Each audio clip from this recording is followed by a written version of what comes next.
The war had lasted for 97 years, remembered when it started. He was young then, full of hope and dreams about the future. Now he was old. His blue skin had turned at the edges. His 4 eyes were tired, and his people were dying. The Confederacy was an alliance of 12 different alien species. They had lived in peace for thousands of years. They traded with each other. They shared knowledge. They built great cities on 100 different worlds. Life was good. Then they came. Nobody knew where they came from. They appeared from the dark spaces between galaxies, hungry and endless. They were insects, but not like any insects the Confederacy had ever seen. Each one stood as tall as 3 men. Their bodies were covered in black armor that grew from their own flesh. They had claws that could cut through metal, and their eyes glowed red with a hunger that never stopped. But the worst thing about them was their mind. They shared one thought, one will, one purpose.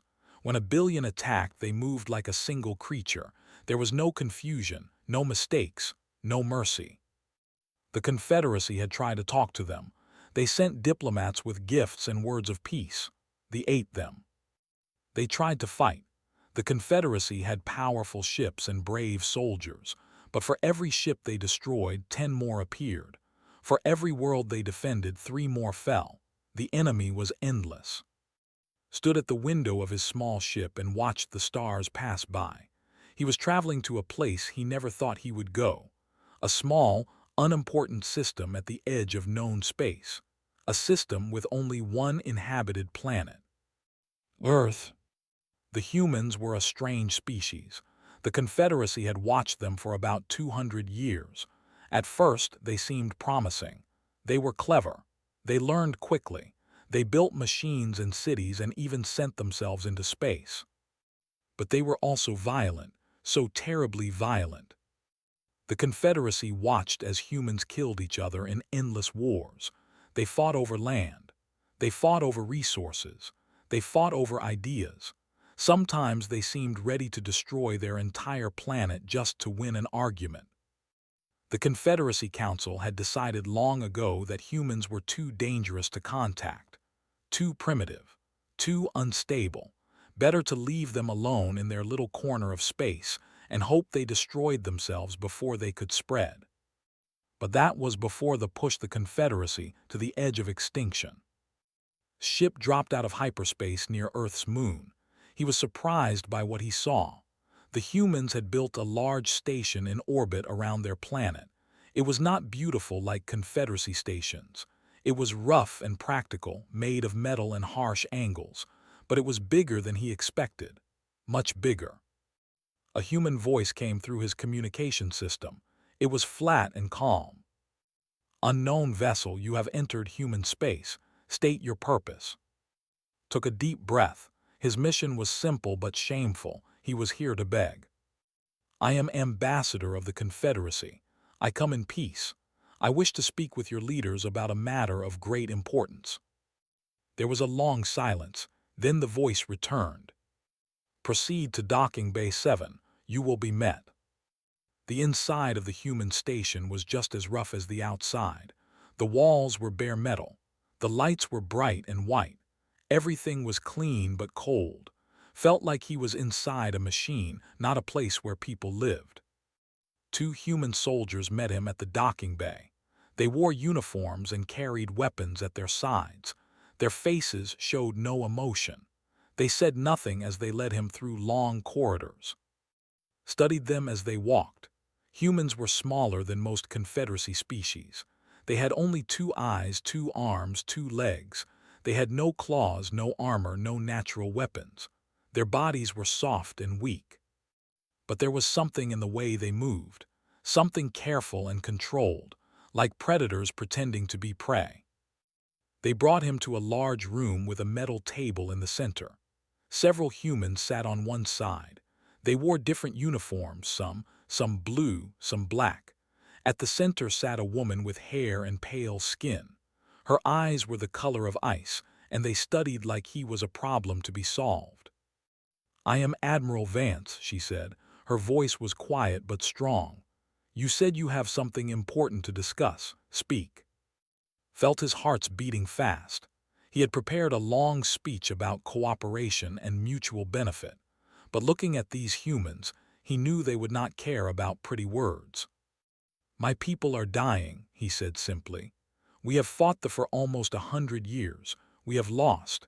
In 6 months, maybe less, the Confederacy will fall. Trillions of lives will be lost. We have come to ask for your help." The humans looked at each other. Some of them seemed surprised. The Admiral's face did not change. "We know of this," she said. "We have been watching the war." Felt a small spark of hope. "Then you understand, they will not stop with us. After the Confederacy falls, they will spread. They will find new prey. Eventually, they will come here." Admiral Vance nodded slowly. "We have considered this." "Then you will help us." The Admiral was quiet for a long moment, could not read her expression. Human faces were strange to him, hard to understand. "The Confederacy has known about humanity for 200 years, she said. "In all that time you never contacted us, never offered friendship, never shared your technology or knowledge. You watched us and decided we were too dangerous, too primitive." She paused. "Why should we help you now?" Felt shame wash over him. She was right. The Confederacy had treated humans like dangerous animals, and now he was here, asking those same animals to save them. "You are right," he said. "We were wrong, we were afraid of you. We did not understand you, but I am not here to make excuses. I am here because my people will die without help. I am here because you are our last hope." He lowered his head. "I am here to beg." The room was silent, waited expecting anger, expecting rejection, expecting to be sent away in shame. Instead, Admiral Vance asked a single question. "Where is the enemy?" Looked up, the Admiral's icy eyes had not changed, but something in the room felt different, heavier, like the moment before a storm. He told her everything, the location of the fleet, the strength of their forces, the system they were attacking. Admiral Vance listened without interrupting. When he finished, she stood up. "Return to your people, Ambassador. Tell them help is coming." Felt tears forming in his eyes. Thank you, thank you. How many ships will you send? How soon can they arrive?" The Admiral looked at him with those cold, cold eyes, and for the first time felt truly afraid of humans. "We will send what is necessary," she said, "and they will arrive in time." She turned and walked out of the room. The meeting was over. Returned to his ship and began the long journey home. He should have felt relieved. Help was coming. His people might survive. But he could not shake the feeling that he had just made a terrible mistake. Not for his people, for the galaxy. He had invited the humans to war. And something told him the universe would never be the same. The system had once been beautiful. 3 planets orbited a golden sun. The largest planet, Prime, had great oceans and green forests. Millions of people had lived there in tall cities made of crystal and light. Children played in parks. Families shared meals. Life was peaceful. That was before the came. Now Prime was burning. The crystal cities had been shattered. The forests were ash. The oceans boiled with the heat of 1,000 crashed ships. The people who once lived there were dead or had fled to the system's moons, where they huddled in underground shelters and waited for the end. General stood on the command deck of the Confederacy flagship and stared at He was a species known for their great size and strength. He stood nearly 3 meters tall. His skin was like stone. His eyes glowed yellow. In his long life, he had fought in 100 battles. He had never seen anything like this. The armada filled the space before him, 40,000 ships. Each one was alive, grown from flesh and bone and dark organic matter. They pulsed with a sickly red light like hearts beating in the void. They were not machines. They were creatures, hungry, patient, endless. The Confederacy had named this place the Zone. It was the last line of defense before the core worlds. If fell, nothing could stop them from reaching the heart of the Confederacy. Billions would die.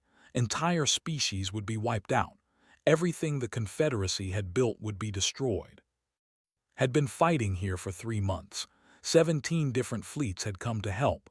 All of them had been destroyed. He had watched good captains die. Brave soldiers turned to dust. Ships that had served for centuries torn apart like toys. And still the came. His second-in-command, a small female named, approached him. Her blue face was tired and pale. She had not slept in days. None of them had. "General, we received a message from High Command." Did not turn around. "What do they say? Are they sending more ships?" Hesitated. "No, sir, they say help is coming from somewhere else." Somewhere else. Finally turned to look at her. "What does that mean? Who else is there?" Looked uncomfortable. "The humans, sir. Ambassador made contact with them. They have agreed to send aid." Stared at her for a long moment. Then he laughed. It was not a happy sound. It was the laugh of a man who had lost all hope and found only madness. Humans, the primitives from the edge of space, the ones who spent their entire history killing each other. He shook his head. "This is what High Command sends us. This is our salvation." "Sir, I am only reporting what I was told." Turned back to the 40,000 ships waited out there. Behind him he had less than 2,000 Confederacy vessels left. Most were damaged. All were exhausted. "How many ships are the humans sending?" Checked her data pad. "The message does not say, sir. It only says help is coming." Closed his yellow eyes.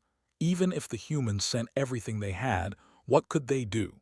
The Confederacy had spent thousands of years developing their technology. Their ships were the finest in the galaxy, and they had destroyed them like they were nothing. What could a species that had only left their planet 200 years ago possibly offer? But he had no choice. He could not retreat. He could not surrender. All he could do was wait and hope that somehow, someway, a miracle would save them. 2 days passed. They did not attack. They waited, growing stronger, gathering more ships. They knew they had won. They were simply enjoying the anticipation. On the 3rd day, ran onto the command deck. Her eyes were wide with shock. "General, hyperspace signatures detected." Straightened up. "How many? Where are they coming from?" "From the direction of human space, sir. The signatures are—" She looked at her data pad, then looked again. "Sir, there must be an error." "What is it?" "The sensors show only 3 ships, sir." The command deck fell silent. Every officer stopped what they were doing and looked at. "3, said slowly. 3 ships against 40,000. "Yes, sir. They are dropping out of hyperspace now." Turned to the— A part of him wanted to laugh again. 3 ships. The humans had sent 3 ships. It was not help, it was an insult, it was a joke. Then the ships appeared. They came out of hyperspace in perfect formation. 3 vessels arranged in a triangle, and they were enormous. Had seen big ships before. The Confederacy built vessels that could carry 10,000 crew. The Hive ships were even larger, but these human vessels were something else entirely. Each one was roughly the size of a small moon. They were black, so black that they seemed to absorb the light around them. Their shape was strange, all angles and hard edges like crystals grown in darkness. There were no windows, no lights, no markings of any kind. They were silent and cold and terrifying. The entire command deck stared in disbelief. What are those?" whispered. Had no answer. He had never seen anything like these ships. They did not look like they were built for exploration or trade or even normal war. They looked like they were built for one purpose only: destruction. A communication signal came through. A human voice, female, calm and cold. "This is Admiral Vance of the Human Defense Fleet to all Confederacy vessels. We have arrived to provide assistance. Please acknowledge." Found his voice. "This is General of the Confederacy Combined Forces. We acknowledge your arrival, Admiral. We are grateful for your assistance." He paused. "Is this your entire fleet?" "This is what was necessary, General." Admiral, with respect, the enemy has 40,000 ships. You have 3. I do not see how. General, the human's voice cut him off. It was still calm, but there was something underneath it, something hard. We did not come here to discuss strategy. We came here to end this war. I suggest you move your fleet to a safe distance. Felt anger rise in his chest. Who did these humans think they were, coming here with 3 ships and giving orders? But before he could respond, his tactical officer shouted from across the deck. General, they are moving. They are forming attack formations. Looked at the enemy fleet was coming alive. 40,000 ships began to move, spreading out like a wave of darkness. They had decided the waiting was over. They were coming to finish the job. Admiral Vance's voice came through again. General, you have 60 seconds to withdraw your fleet to minimum safe distance. I strongly recommend you do so. Minimum safe distance from what? From what is about to happen. Looked at his crew. They looked back at him with confusion and fear. None of them understood what was happening. All ships, said slowly, fall back to position Delta, maximum speed. The Confederacy fleet began to move. As they retreated, kept his eyes on the 3 human ships remained where they were, silent and still, as 40,000 vessels rushed toward them. It looked like suicide. 3 ships against an armada. It should have been over in seconds. But something in his heart told him he was about to witness something terrible. Something that would change everything he thought he knew about war, about power, about the universe itself. He watched the human ships. And he waited. On the moons of 2 billion refugees looked up at the sky through whatever screens and windows they could find. They had heard that help had come. They had heard it was only 3 ships. They watched and prayed to whatever gods they believed in. The armada closed in, hungry and confident. The 60 seconds began to count down. And the humans prepared to show the galaxy what they really were. The hive mind was ancient. It had existed for millions of years, spreading across the dark spaces between galaxies, consuming everything in its path. It had destroyed civilizations older than stars. It had eaten species that thought themselves immortal. It remembered everything it had ever consumed, and it feared nothing. When the 3 human ships appeared, the hive mind noticed them. It studied them through the millions of eyes of its fleet. It felt curiosity, a rare emotion for a creature that had seen so much. The ships were large. The hive mind gave them that much credit, but size meant nothing. The Confederacy had built large ships too. They had all been destroyed. The hive mind searched its vast memory for information about humans. It found very little. A young species, primitive technology, a single planet. They had never fought in a real war. They had never faced a true enemy. They were not worthy of fear. The hive mind sent a simple command to its fleet: destroy them. 40,000 bioships surged forward.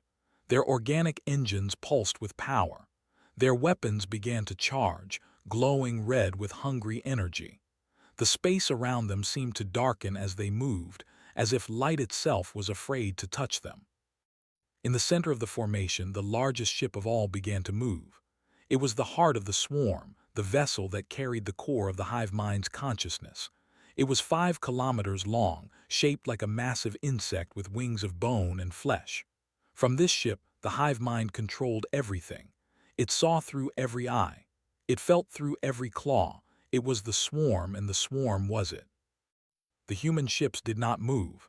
They hung in space like stones, silent and still.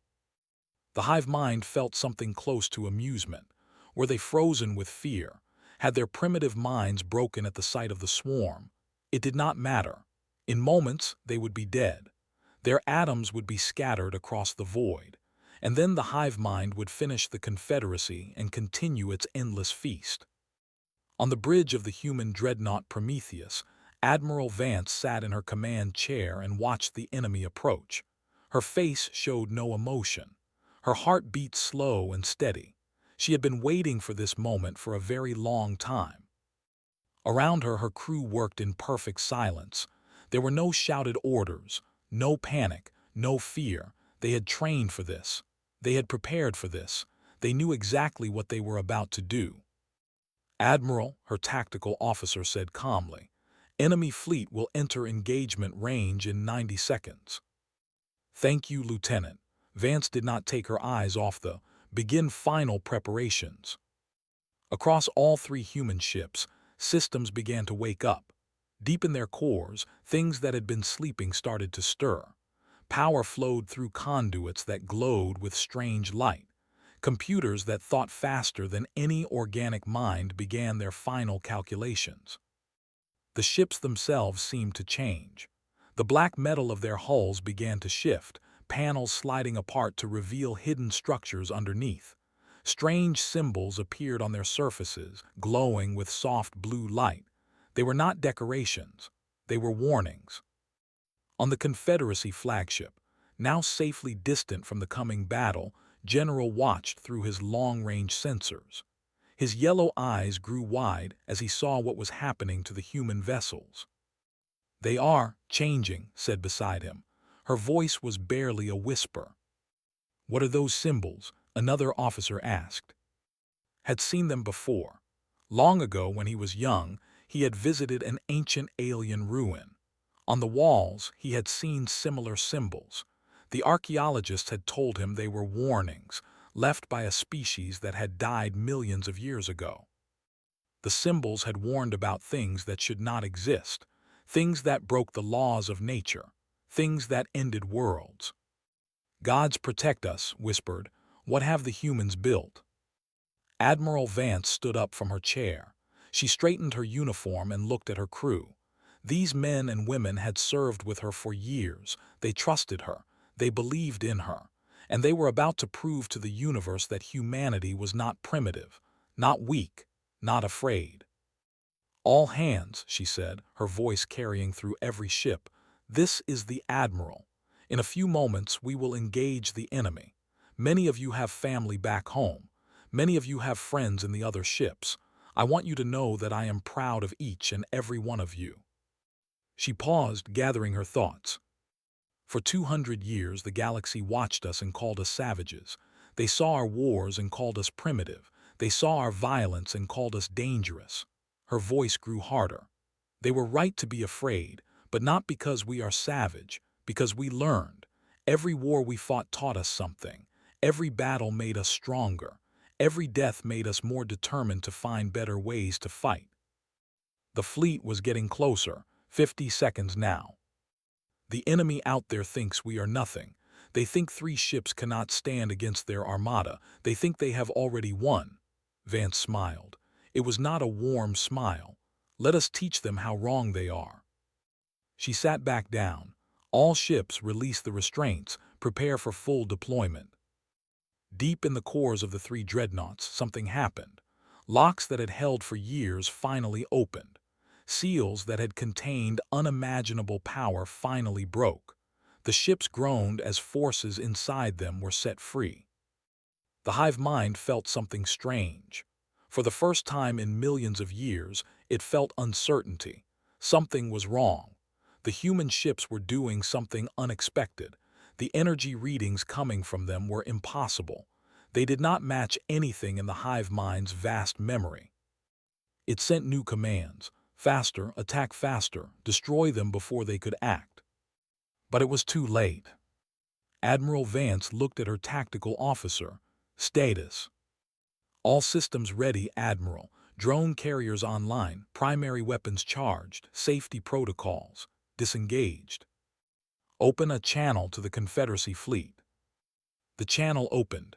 Vance spoke, her voice calm and clear. "General, Ambassador, all Confederacy vessels. What you are about to witness is classified at the highest level. You will not speak of it. You will not record it. You will not try to understand it. You will simply watch and remember." She paused. "Remember what humanity is capable of when we choose to fight." On the Confederacy flagship stood beside General. His hearts were pounding. His hands were shaking. He had come to the humans begging for help. He had expected them to send a fleet, ships, soldiers, normal things. Instead, they had sent 3 vessels that felt less like ships and more like weapons. Weapons that should not exist. Weapons that broke every law of physics he knew. "What have I done?" he whispered. Did not answer. He could not answer. He was staring at unable to look away. The human ships began to glow brighter. The symbols on their hulls pulsed faster. Space itself seemed to bend around them, as if reality was trying to get out of the way. 20 seconds. The fleet opened fire. Thousands of weapons unleashed their fury at the human ships, beams of burning red energy, missiles made of bone and acid, biological projectiles that could eat through any armor. None of them hit. The attack simply stopped. Meters away from the human hulls, they froze in place and then vanished, erased, deleted from existence. The hive mind felt something it had not felt in millions of years, something it had forgotten was possible. Fear. Admiral Vance looked at the countdown on her screen. 10 seconds.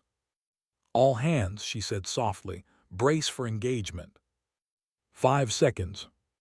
The 3 dreadnoughts finished their transformation. They no longer looked like ships. They looked like something else entirely. Something ancient and terrible. Something that had been waiting in the darkness of human imagination for centuries, waiting for the day when it would be needed. 3 seconds. 2. 1. Fire. And the universe changed forever.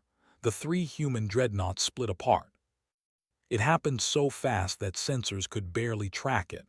One moment there were 3 massive vessels. The next moment there were thousands of pieces flying through space, but they were not debris. They were not destroyed. They were weapons. Each dreadnought was actually a carrier, a shell containing an army, and now that army was free.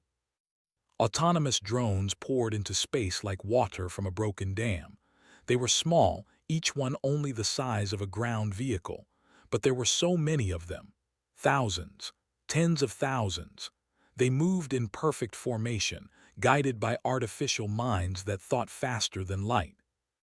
The drones did not fly like normal ships. They moved like insects, changing direction instantly, spinning and twisting through space without any regard for physics. They were not limited by the reactions of organic pilots. They were not slowed by fear or doubt. They were pure purpose given form.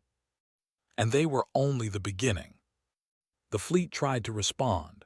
Weapons swung toward the new targets. Ships changed formation to meet the threat. The hive mind pushed its reaction speed to the maximum, commanding 40,000 vessels with a single thought. It was not fast enough. The drones reached the first line of ships in less than 3 seconds.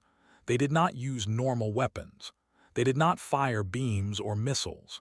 Instead, they simply flew into the enemy ships and exploded. But these were not normal explosions. Each drone carried a small piece of something terrible, a fragment of compressed space, a tiny pocket of gravity so intense that nothing could escape it. When the drones detonated, they did not create fire or force. They created points of absolute darkness. Miniature black holes. They lasted only for a fraction of a second, but a fraction of a second was enough.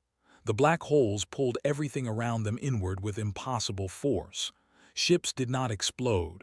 They did not burn. They simply collapsed, crushing, shrinking, disappearing into points of nothing. The first 1,000 ships died in the first 5 seconds. On the Confederacy flagship, every sensor went crazy. Alarms screamed. Displays showed readings that made no sense. Officers shouted in confusion and fear. General stood frozen, his yellow eyes wide, his stone body trembling. He had fought in 100 battles. He had seen ships destroyed in every way imaginable, but he had never seen anything like this. Ships were simply vanishing. One moment they were there. The next moment they were gone. No wreckage, no survivors, no anything, just empty space where life used to be. "That is impossible," whispered beside him. Her voice was shaking. That is physically impossible. You cannot create black holes. You cannot control them. The energy required would be. The humans found a way, said. His voice sounded strange to his own ears. Dead, empty. They found a way. Ambassador had fallen to his knees. Tears ran down his blue face. He had asked the humans for help. He had begged them to save his people, and they had answered. With horror. The battle continued. Every second more ships died. The drones were everywhere, moving too fast to track, too smart to predict. They slipped through defensive fire like ghosts. They found gaps in formations that should not have existed. They died by the hundreds, but there were always more. And then the dreadnoughts themselves joined the fight. The three massive vessels had reformed after releasing their drones. Now they moved forward, slow and terrible, like ancient gods entering a battlefield. The symbols on their hulls blazed with blinding blue light. Space bent and twisted around them. The central dreadnought, the Prometheus, stopped at the edge of the formation. On its bridge, Admiral Vance watched the destruction with cold eyes. "Primary weapon status?" she asked. "Charged and ready, Admiral." "Target the heart of the swarm." The heart of the swarm was the center of the fleet, the ship that carried the hive mind's core consciousness. If it was destroyed, the entire enemy force would lose coordination. They would become confused, scattered, easy to finish. The hive mind felt the targeting lock. For the first time in its endless existence, it felt true terror. It tried to run. It pushed its flagship to maximum speed, desperate to escape. "Fire," Vance said. The Prometheus did not launch a missile. It did not fire a beam. Instead, a point of absolute darkness appeared directly in front of it. A black hole, larger than the drones had created. Much larger. The black hole did not move toward the heart of the swarm. It did not need to. Space itself bent around it, creating a tunnel of twisted gravity. The tunnel reached across thousands of kilometers in an instant and touched the flagship. The heart of the swarm was 5 kilometers long. It had armor grown over millions of years. It had survived battles that destroyed stars. It lasted less than a second. The ship collapsed inward, pulled into the gravity tunnel with impossible force. Its hull crumpled like paper. Its engines tore free and spiraled into darkness.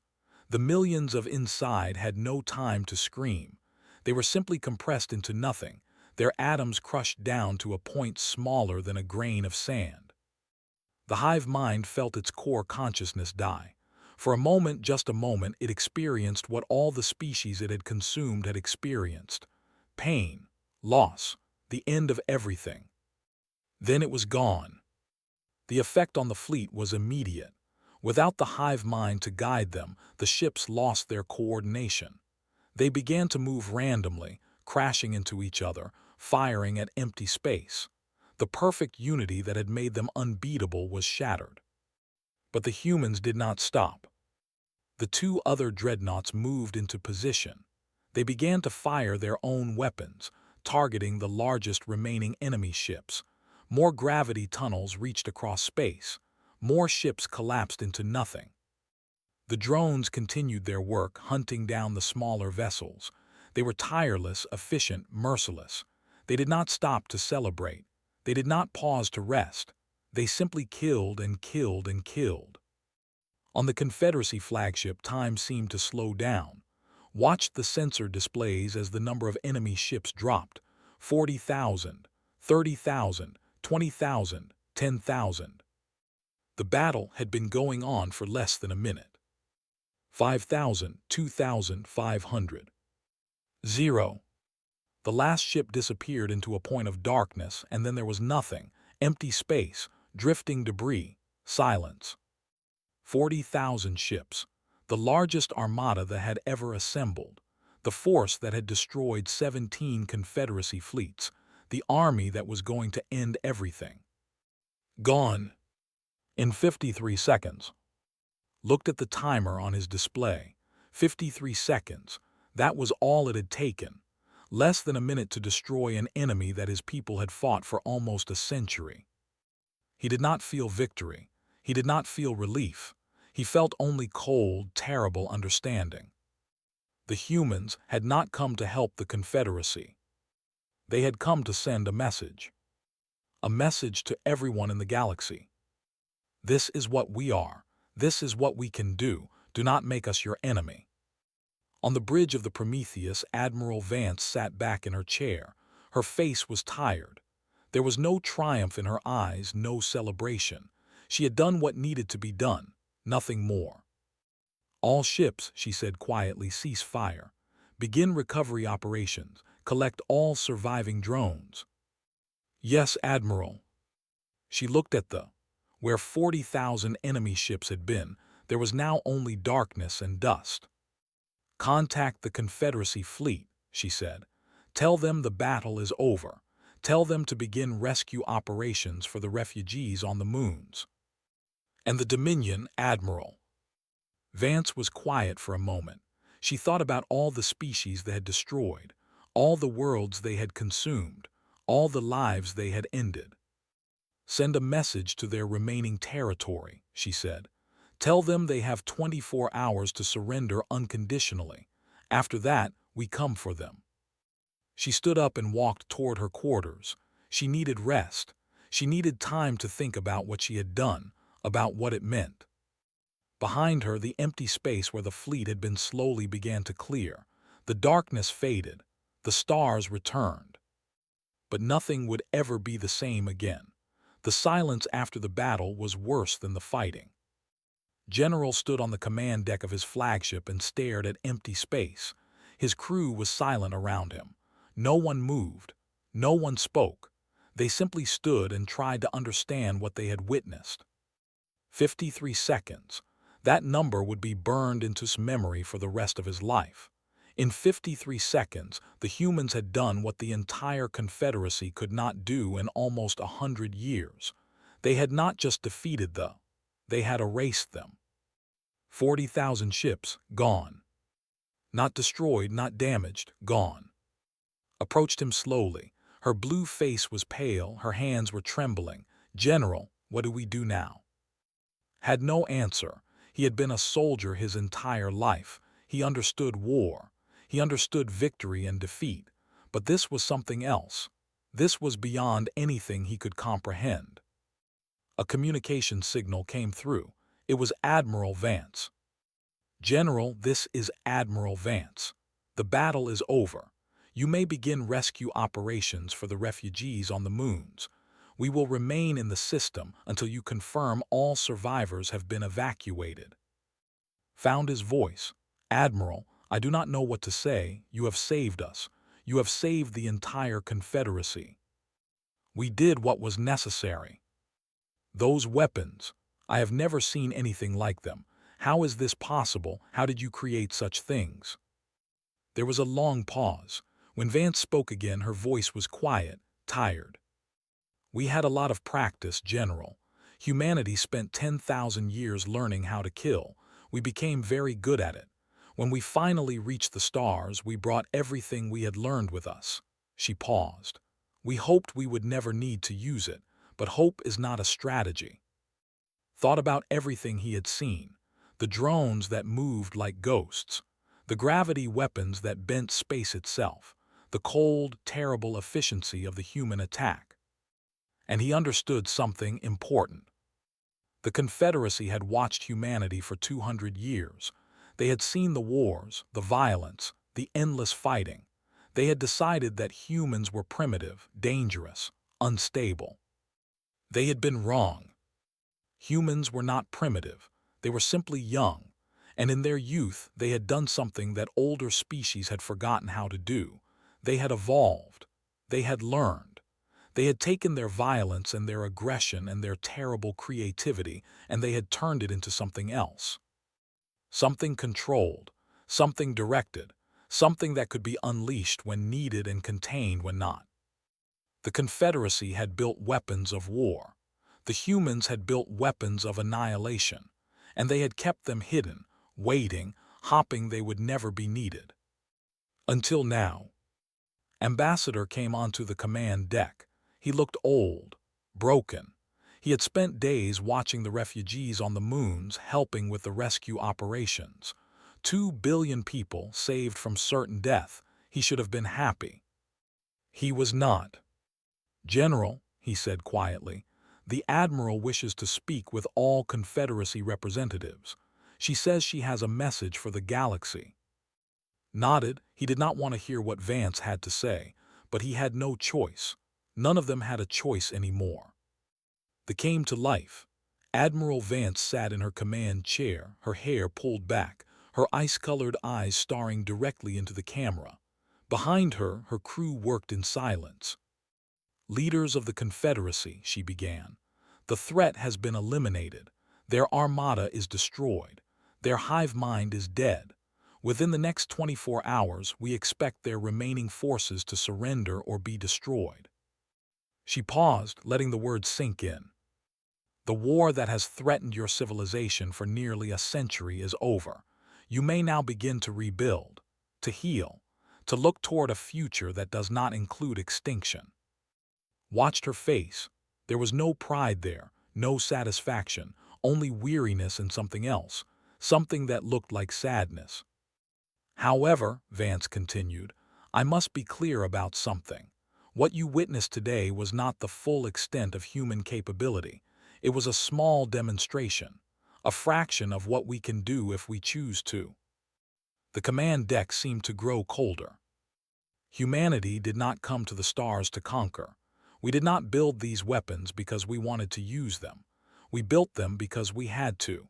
Because our history taught us that peace is fragile, that the universe is dangerous, that the only way to protect what you love is to be strong enough to destroy anyone who threatens it. She leaned forward slightly. "We know what the galaxy thinks of us: primitives, savages, dangerous children playing with dangerous toys, and perhaps you are right. Perhaps we are dangerous, but we are also something else." Her eyes seemed to look directly at, at every being watching her message across 1,000 worlds. "We are protectors. We will not conquer you. We will not enslave you. We will not demand tribute or worship. We ask only to be left in peace and to offer that same peace to others." She stood up from her chair. "But let me be very clear. If anyone threatens that peace, if anyone attacks humanity or our allies, if anyone tries to do what the tried to do—" Her voice dropped to something almost gentle, and somehow that made it more terrifying than any threat. "We spent 10,000 years learning how to kill each other. We got very, very good at it, and then we decided to stop. Be grateful that we did." The message ended. The went dark. Stood in the silence and felt the weight of those words pressing down on him. He understood now. He understood everything. The galaxy had looked at humanity and seen violence. They had seen primitive weapons and brutal wars and assumed that humans were weak, uncivilized, a threat only to themselves. They had not understood. The violence was not weakness, it was practice. 10,000 years of practice. 10,000 years of learning every possible way to hurt, to kill, to destroy. And when they finally reached the point where they could destroy themselves completely, they had stopped. Not because they ran out of ways to kill. Because they chose to stop.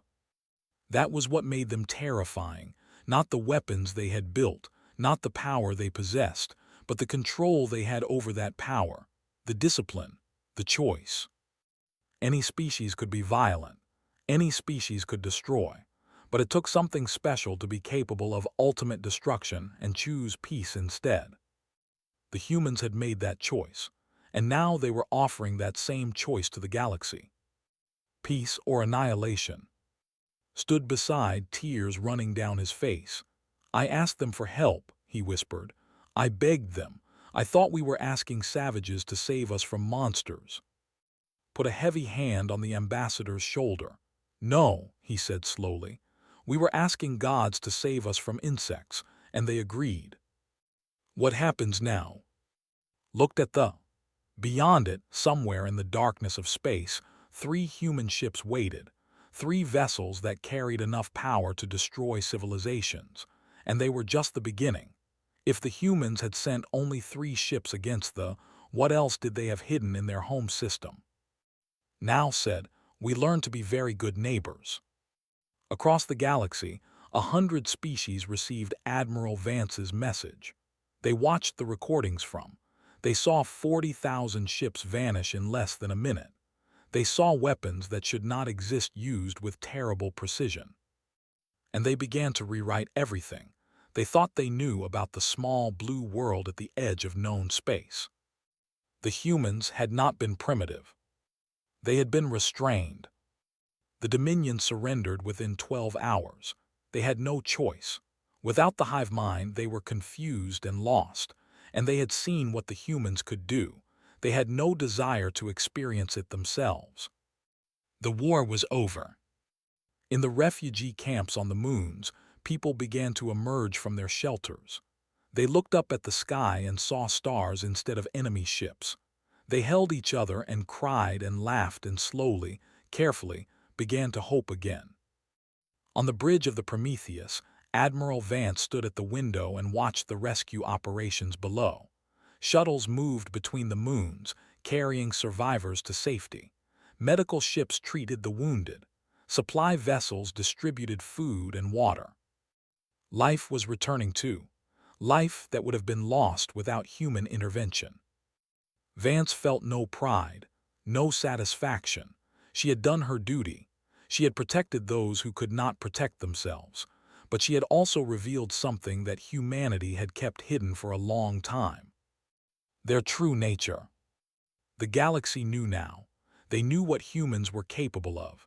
They knew that behind the friendly diplomats and curious scientists there was something else, something cold, something terrible, something that could not be stopped once it started.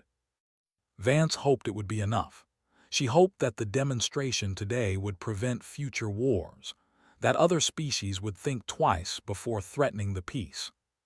But if they did not, she looked at her hands, ordinary hands, soft and weak by galactic standards, but those hands had just commanded the destruction of 40,000 ships and the deaths of billions of.